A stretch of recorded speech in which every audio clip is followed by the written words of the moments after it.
So I'm Joel Friedlaender. Thanks for having me here this morning. So I run a small software company, and like Dan said, we work in a bit of a different way to normal. So I'm keen to share some of that with you today. But before I jump into that, I just want to give you a little bit of backstory. Excuse me, a little bit of backstory as to how we got there.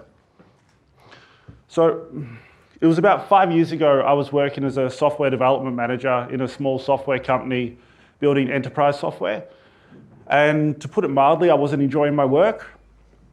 I was managing a development team, but in quite a constrained way. So pretty much managing the team how my bosses wanted me to manage the team, as opposed to how I thought was right to do so.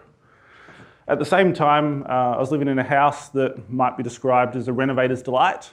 So I was in this position where I wasn't enjoying my job, didn't like the house I was living with, things were a bit shitty.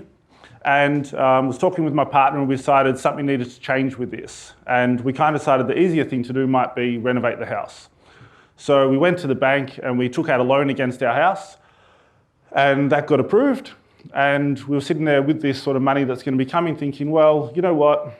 With that amount of money that they've just approved us to renovate the house, we could survive for a year off that money if I quit my job. So maybe rather than renovate the house, I'll quit my job, start a software company. So also relevant at that time, my partner's an osteopath, and she'd been asking me for years to build software for her industry for osteopaths. So we kind of thought about it in this way. What would be worse? If I quit my job and we start a software company and it doesn't work out and I have to go back and get a job again, maybe we lose the house, it's not good. Or the regret of not trying at all and not knowing what would have happened. And fortunately, we decided the latter. So we did just that. I quit my job and I took about a week to watch the NBA finals they were on at the time. And I'm sure that scared the crap out of my partner, because I'm like, hey, I'll quit my job, I'll get to work, I'll work so hard, I'll build this software. And it was finals, I like basketball.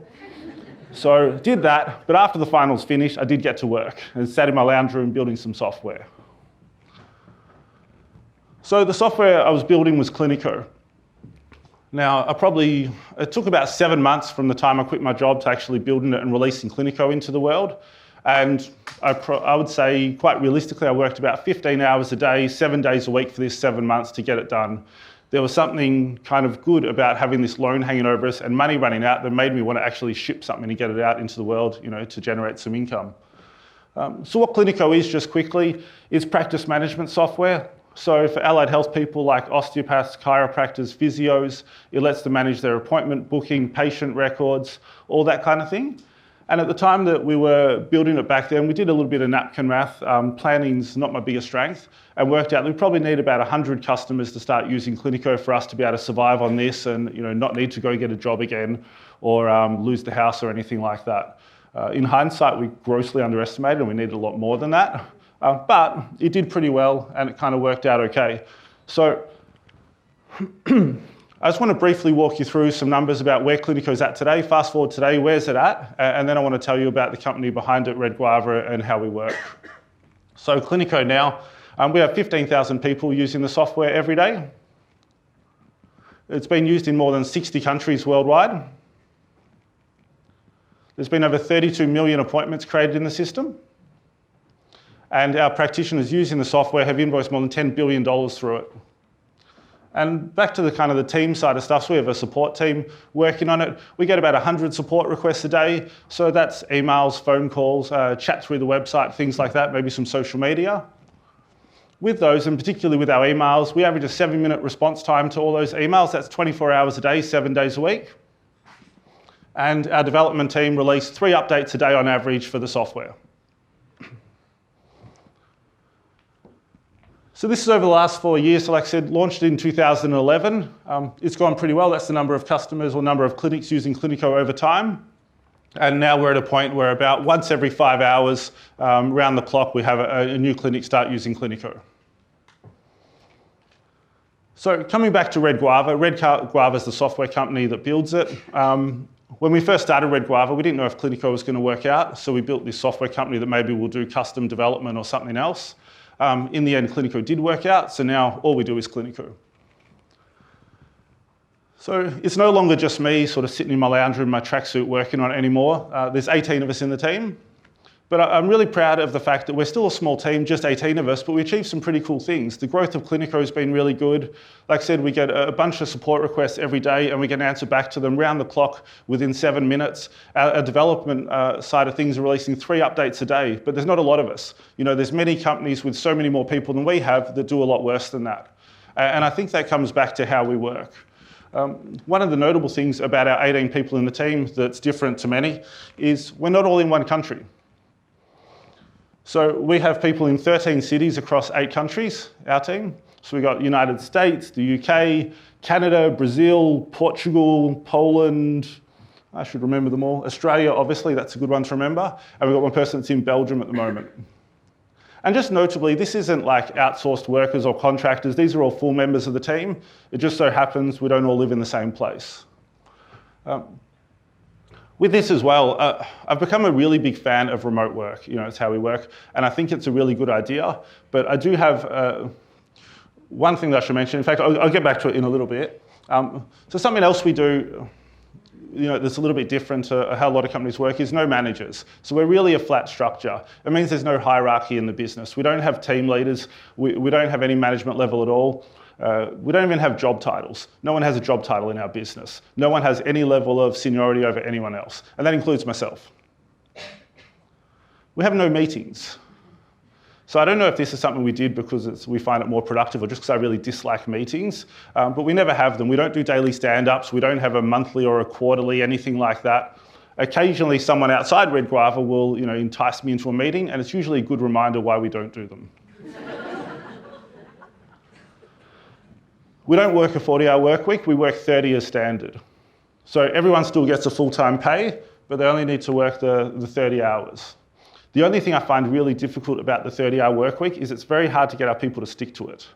So what I find most often, in fact, we have someone out from the team at the moment from overseas visiting here, and while I was preparing this talk, I asked him, how many hours do you actually work? Because I had no idea. And his answer was, well, it depends what you call work and which part of it's my hobby. And it was really just an indication that the hours are a guide. And I think that comes back to this as well, that we have flexible working hours. And some companies are like, we have flexible work hours. It means you can come in anywhere up until 10 a.m. and you can leave between 4 and 6, something like that. Ours are really flexible. You can work whenever you want. You don't even need to work every day. You can work some days, you can work on others. It could balance out over multiple weeks. You might work very little this week and more next week.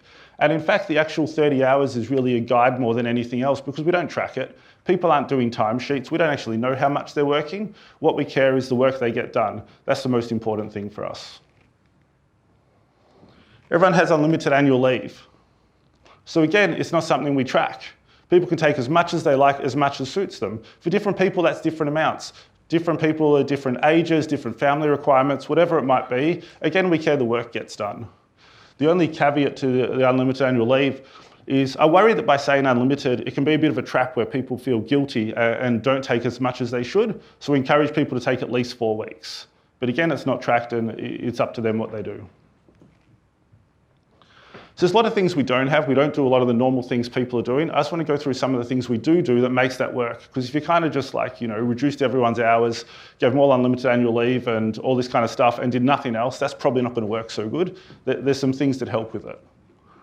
So I kind of think for us, it comes across in 3 categories.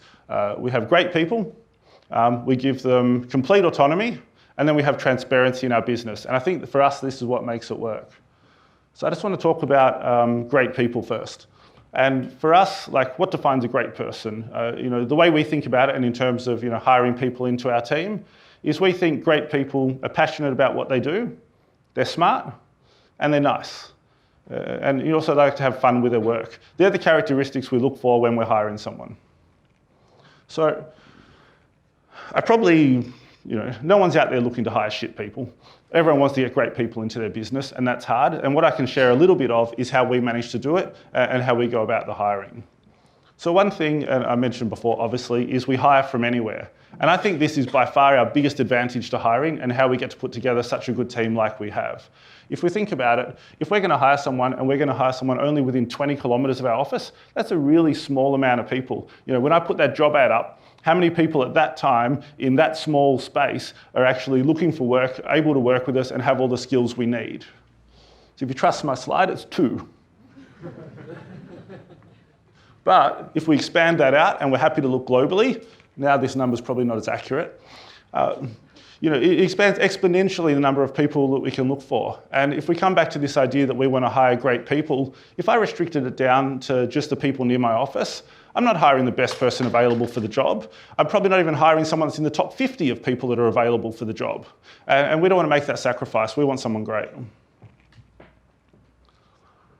One little caveat as well I should mention is I'm a really big fan of remote work. I think it's a really good idea, but this is the first job ad I posted when we'd started the company and I needed to hire a developer. So I was asking for a Melbourne-based Ruby on Rails developer. So this is not I want someone anywhere in the world, this is I want someone to sit next to me, because that's what I thought I needed.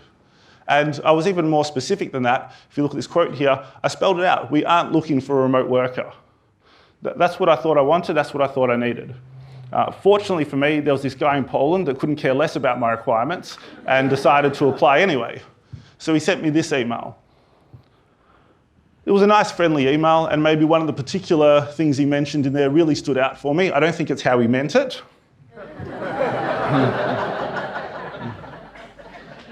But I received this email, and I wrote back and I said, thanks but no thanks, looking for someone in Melbourne.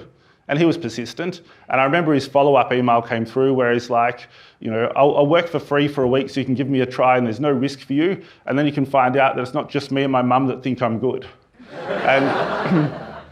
And that had the sense of humour I wanted, someone that was passionate and prepared to stand by their work. I did give him a go. He turned out to be the perfect person for what we needed and we hired him. And that set the tone for Red Guava. And it's like, well, why was I so crazy to think I needed someone next to me when the best person may not be? And from then on, we kind of became a remote company.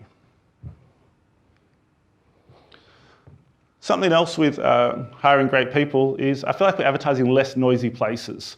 So if I want to put a job ad up and I want to get 100 applications come in from people that have put in very little effort and probably don't meet my requirements very well, I'll throw it up on Seek. I think it's a good place for that. I hope there's no one from Seek here.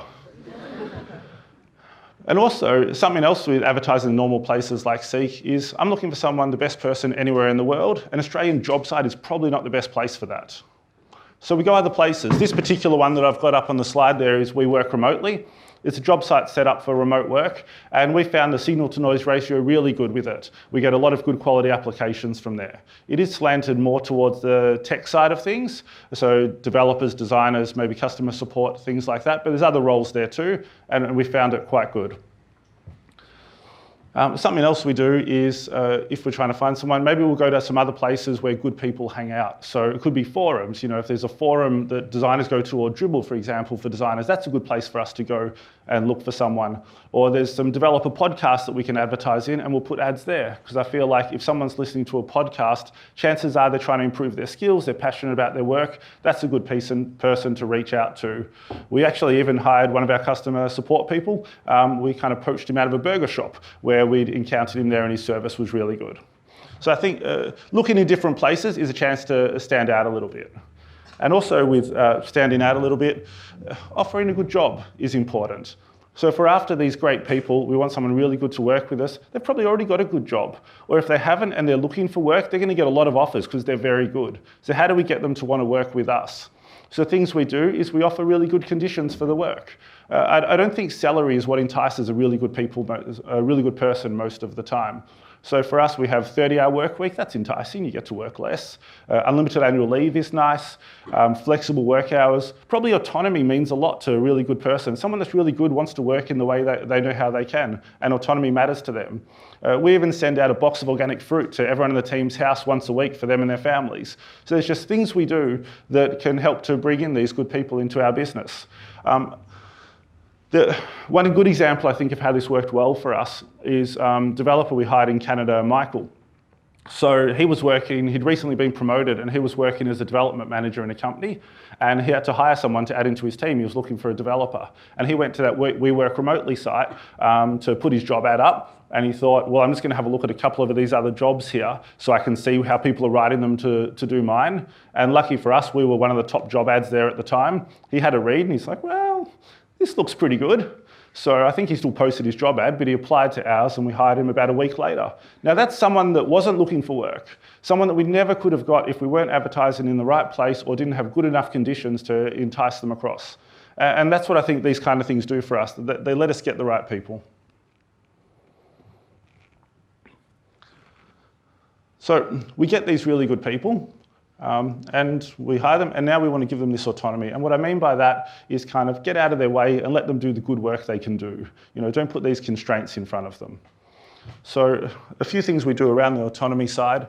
Work where you want. So obviously we have people in different countries, they can work where they want. So they might work from home, they might work from a cafe, a shared workspace. We do have an office in Melbourne that people can work out of. It's really up to them. And again, I think this makes sense. Like, not everyone works well in the same environment. It'd be really impressive if you could design an office that is perfect for every single person in your company. So giving them this freedom lets them work in the best place for them. And it's really good for their work-life balance as well. Something we do for all the people overseas also is we bring them out to Australia about once a year. And when I say bring them out, it's kind of, they can come out whenever they want, but they can come visit and work out of our office for a few weeks here. So I still think it's really good to have some face-to-face time with people, as well as the remote work. So I talked a little bit about this, and I really do mean it. They can just work whenever they want. I know for me, it's really rare that I wake up and right at 9 o'clock I switch on, I'm like, I'm ready to do my work. For me personally, it's about 11 or later. And then at 5 o'clock, it's unlikely that I'm sitting there like, all right, done, switch off at 5. What most often happens in an office, at least in my experience, is it gets to around 4:15. You're finishing around 5. You've just finished a task. The next one you're going to start is a bit too big, and you'll procrastinate or do some things that aren't so useful for the rest of the day. I don't think it makes sense to time box us in this 9 to 5 or 9 to 5:30, whatever the times you're working is. I think working when you want makes sense. I know I'm much more productive like that. And also some days I'll wake up and I'm just not in the mood to do work. I just don't feel like it. I'm not in the zone, I'm not going to be productive. Now I can force myself to sit at my computer and do it and be really unproductive and not refresh, or I can walk away and actually get refreshed so that tomorrow I'll do some good work. And this is the kind of thing that in a normal company, you need to call in a sickie for that. You need to call up and be like, I'm feeling sick, and lie about it, rather than the fact you're just not going to get any good work done today. And I think this makes sense. We do have one person in our team, John, who's in Columbus, Ohio, and I really like how he works. His wife works at a bakery, and she works weird hours on weekends and early mornings. And at his last job, they had really clashing timetables and wouldn't see each other often enough. And now that he's working here and he has that flexibility, he just does his hours while she's at work. They have a lot more time together outside of it. And I think that's really useful and it's important. So people can work on what they want. So if I get these really good people that know their job really well, like let's say I hire a designer and he's great and he knows design really well, and it's not my thing, how can I go and tell him what he should work on? I don't know design. I don't know what's most important. I can try and guess, but it's not a good idea. I feel like I should let them do the thing that they know how to do best.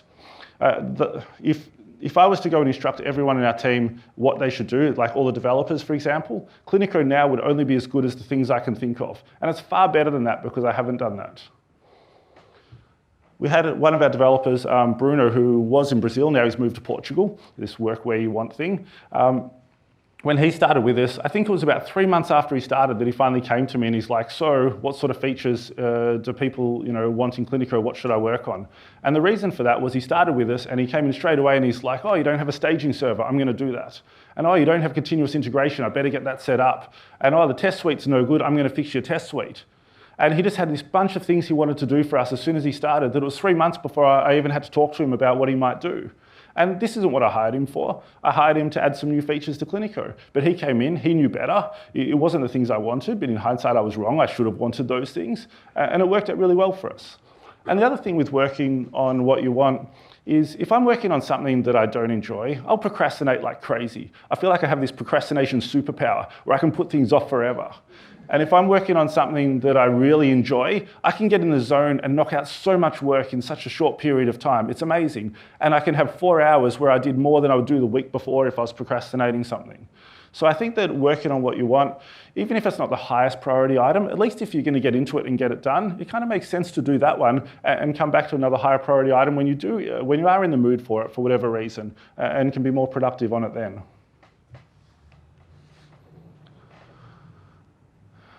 Now, one of the things we don't have is managers, as I mentioned. So we don't have a team leader that's checking your work and giving you feedback and helping you improve, but we do have peer review.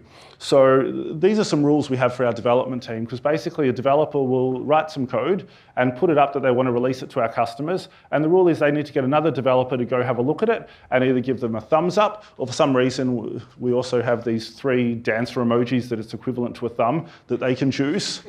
If any of you are wondering, it's actually 3 emojis. The single one has 2 dancers, is why I say 3. Some of you might have known that. Or if there's a problem and someone gives it a thumbs down, well, that needs to be fixed before they can release it. But this means, there's no bottleneck, there's no manager that has to approve it. And also, if you have just a single manager reviewing all this work, you're getting one person's thoughts all the time, one person giving feedback, as opposed to everyone in the team with different ideas that can help improve. And I think it works a lot better for us. Something that was interesting with the peer review is we've been doing this with the developers almost since the start. But for our support team, I recently had a time where one of them came to me and said, I've had a look at someone else's support ticket they wrote, and I think they could write it a bit better. I'd like to give them some feedback. How should I go about that? I don't just want to go up to them and be like, hey, I was reading over your tickets and this one's shit. Let me tell you how to do it right. But we talked about it a bit and we decided we should just do exactly what we're doing for the development team, for the support team. So what they do now is every day, each person in the support team will try to find 2 or 3 tickets from other people that they can have a look at and provide some feedback for.